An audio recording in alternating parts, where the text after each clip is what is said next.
Good morning. It's a pleasure to be here. I can tell you that each of the 4 evidence-driven interventions represented on this panel has its own unique contributions, and I'd like to highlight a few of the unique features of a program called Triple P.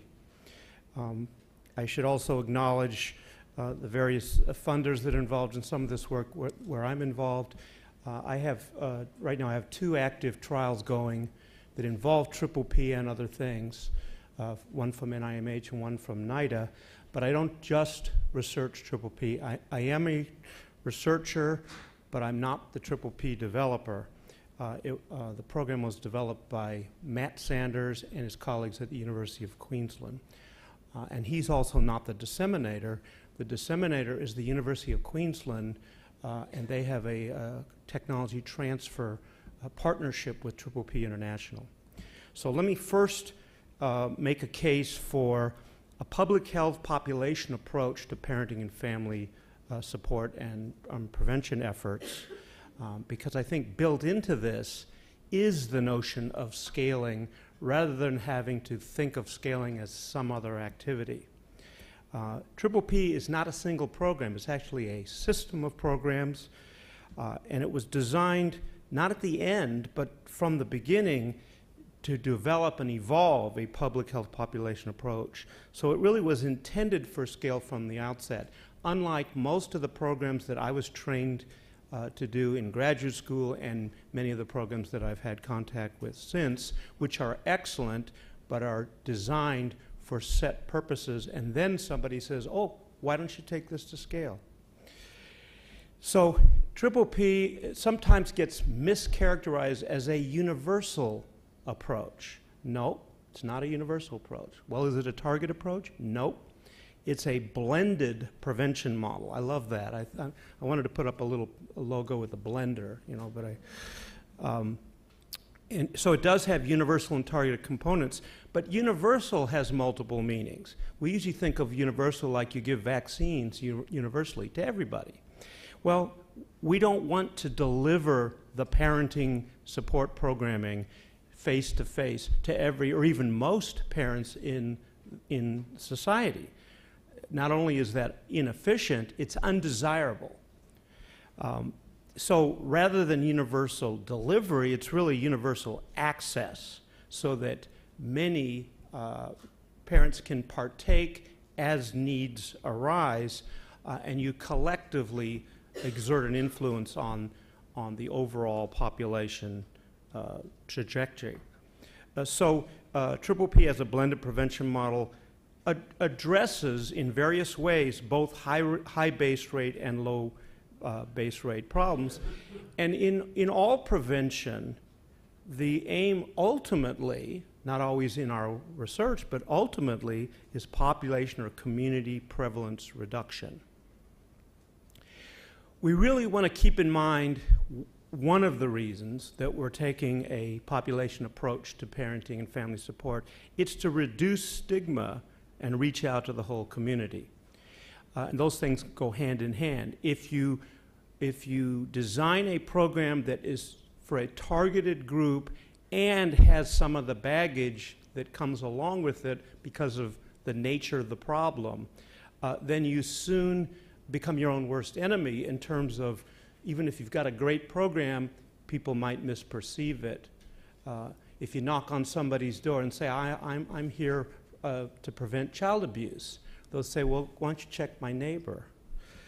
The Triple P system is multi-level, and the pyramid best illustrates that. At the most base level, it's media and communication strategies which the community can be bathed in without additional costs per parent. But when you get to the top of the pyramid, where you have the more intensive interventions, that should not be the majority of parents in the community. Most people don't need that, and some people don't need anything, but they can benefit from the low-intensity interventions. Most of our work in the parenting and family field over the last 30 years has focused entirely in this little teeny triangle up the top, or even a little higher than that, we put much of our effort into the most intensive things. We need to do that too, but we don't want gatekeepers to keep out parents who need some of these other things. The price of a gatekeeping function or assessment is actually more expensive than the cost of delivering a low-level intervention. So you might as well just give them the low-level intervention as both an assessment and a service and see if they need more. And that becomes, in essence, a gatekeeper and an intervention at the same time. I should also mention that PPP has developed some lesser known but quite effective, based on evidence, variants to serve various groups within the population, such as Stepping Stones PPP, which is for parents of young children with developmental disabilities. PPP is not a new phenomenon. It was named in 1993, actually, but it started with research going back 35 years, and it's picked up speed. It's picked up speed in terms of the sheer volume of both dissemination and research, so that as late as last year, there have been about 160 studies, many of them are RCTs, involving almost 500 authors and researchers. So it's becoming a very well-researched program by a lot of people, in a lot of contexts, in a lot of countries, in a lot of settings. Here's a meta-analysis summary of parenting practices effects and child outcome effects. And this was based on 101 studies. This does not include the population trials because they don't fit the same metric as the usual typical RCTs. But it does include unpublished as well as published studies. So it eliminates the issue about the file drawer effect, where you only see the successful ones published. And I should also mention that this collection of studies, close to 30% of these studies had no developer involvement at all. So now, what does it take to implement PPP fully? That was one of the questions that the panelists were asked to address. Well, first of all, PPP is well geared to be used by multiple sectors of the community. And here's a list of some of the kinds of sectors that do or can make use of PPP. So you don't want it bottled up or controlled by one sector or one agency. The other issue I should mention is that it builds on the existing workforce. It's not meant, you don't need specially picked and hired people to deliver PPP. Anybody with any kind of professional capacity to work with parents, and that can include child care directors, preschool directors, sometimes teachers, but then all the traditional social workers, psychologists, counselors, even clergy with pastoral counseling backgrounds can use the lower levels of PPP. The highest levels, you want your most fully armed practitioners in terms of working with difficult situations and clinical application. But you try to make use of the existing workforce. PPP, to make it more scalable, deliberately provides many different formats to match parental preferences. In Europe and in Australia, they emphasize a lot of the group programs, which is fine. In the US, I find that a lot of communities have trouble getting the parents there for a group. Home visitation is another example. Home visitation is very useful, but if you tell a parent, I can only see you in your home, I cannot see you anywhere else, how are we scaling then? We're narrowing the scale. We need to have programs that can be delivered in many different ways in many different formats. And also, I mentioned the intensity and the length of format. By not putting all our eggs in one high-intensity basket, we increase the likelihood we're going to reach many different parents and match their idea of what a program should be about in terms of how it works. The other notion I like to talk about is creating efficiencies. one of the ways you do that is by overrepresenting the less intensive levels of triple P, which are much less expensive and can help some of the parents, even with more intensive problems. They mitigate some of the issues, and instead of always jumping to the most expensive option. Using the principle of minimal sufficiency.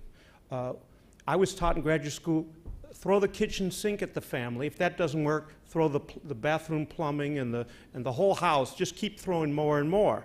Well, there's another notion that I was never trained to use, and that's what's the minimally sufficient thing you need to do with the family to help them solve the problem at hand. And if they need more, you give them more. And that principle operates across the entire triple P system. Doesn't mean a parent can't get more help if they need it, if they want it. And finally, the efficiency issue is also captured in simultaneously addressing, with the same parenting intervention, several different goals that all share parenting issues. So what we would do with a parent who is sort of at risk for child abuse or neglect, some of those same things we'll do with a parent who's not at risk for that, but who is struggling with a child with a behavior problem or an emotional problem. There are advantages to taking the whole population and trying to have impact.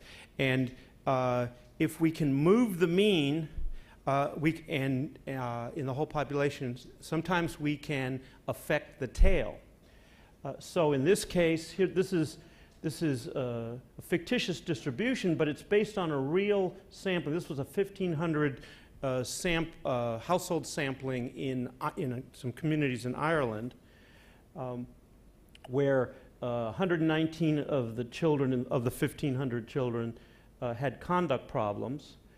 And if we move the mean a half a standard deviation, we got a reduction.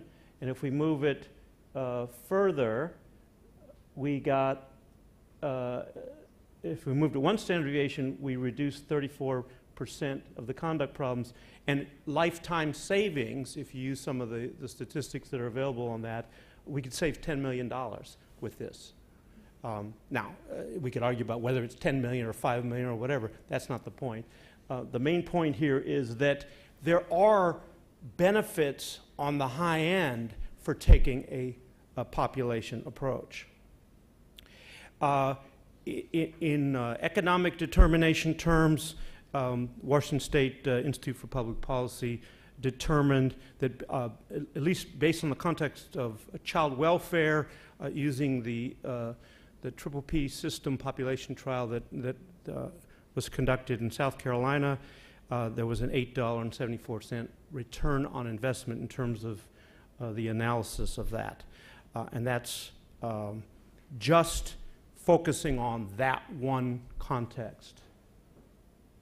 Now, what about overcoming barriers? Obviously, when you take a population approach like that, one of the barriers is how can we get better reach?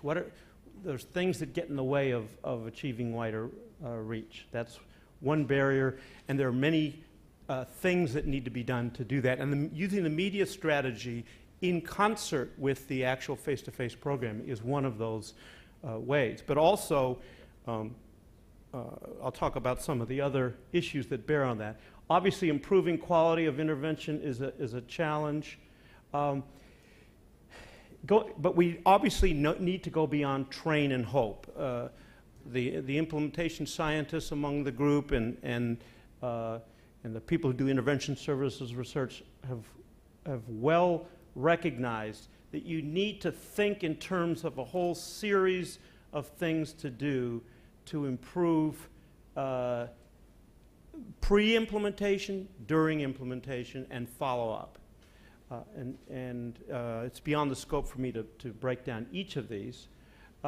Similarly, organizational climate matters, and that if you can help an organization, and not just one organization, but across organizations, embrace a practice like triple P, it's not just good for parenting intervention. It also helps organizations improve their commitment to professional growth, because Triple P is geared to self-regulatory processes for clinicians and practitioners, and supervisors to self-monitor and improve, and you can use those same meta skills in other aspects of the organization.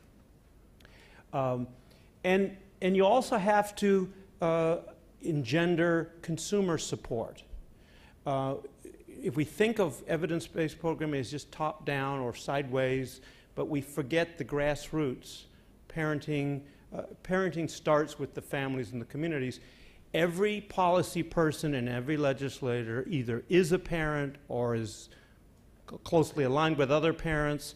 So we need to tap that resource, but also the consumers. I think it's been mentioned a little bit. The consumers ultimately are the parents and their children. So what's next? So to build on that consumer theme, there are some Triple P studies and papers that have been published addressing how you sample parental opinion, not just parents who have participated in the programs, but parents who might participate in some program somewhere down the line, and getting them to express what their needs are, what their preferences are, what they don't like, and then build in ways to answer those needs. And parents don't speak with one voice. They are just like the rest of us. They are multi-perspective. And so we want to try to hit as many perspectives as possible. I think even though there is a nicely organized media strategy for Triple P called Stay Positive, it's something that's a work in progress that's constantly being tested and can be studied in its own right. And so that's what's likely to be happening, is to greatly improve the media and communication strategy. By the way, it's not just an intervention, it also promotes engagement. It reinforces workers and parents who have already participated in Triple P, and they get reinforced for the various concepts that they heard about. If you're a practitioner working in an organization and you see these media things when you're out and about, and your friends and relatives will go, oh, look at that. You can say, yeah, I'm involved in that. And it's a way of getting the recognition for the hard work that often burns out practitioners working in isolation. It connects them better to the world. So it's not just for the parents. And also a greater use of technology. I have a trial going on now with online intervention, and there are ways. We had a trial in California working with parents in the Child Protective Services system with a social network strategy using a Triple P online. So I have about 2 minutes to wrap up. Let me emphasize that Triple P is an evolving system. It's not a static, okay, here's the program, now you got it. It's constantly improving, changing, adding evidence, doing some implementation science research, and it's growing. And a public health population strategy like Triple P, it's to some extent operating at scale, but it can be that scale can be scaled to other locations. It's in 26 countries. It's touched at least 28 states. It's in about 3 or 4 provinces. Some states and some provinces more so than others. But it's the kind of thing where you can do it in pieces, and then you can build it further. So there are multiple pathways to scaling it. And the model generates multiple sources of cost efficiency that are built into its design. And the ultimate goal of a system like Triple P is to shift effectiveness and attitudes about parenting in our entire community, to create norms for positive parenting rather than just lament the lack of them, and to change the community context, and to assist parents who have the greatest needs. Thank you.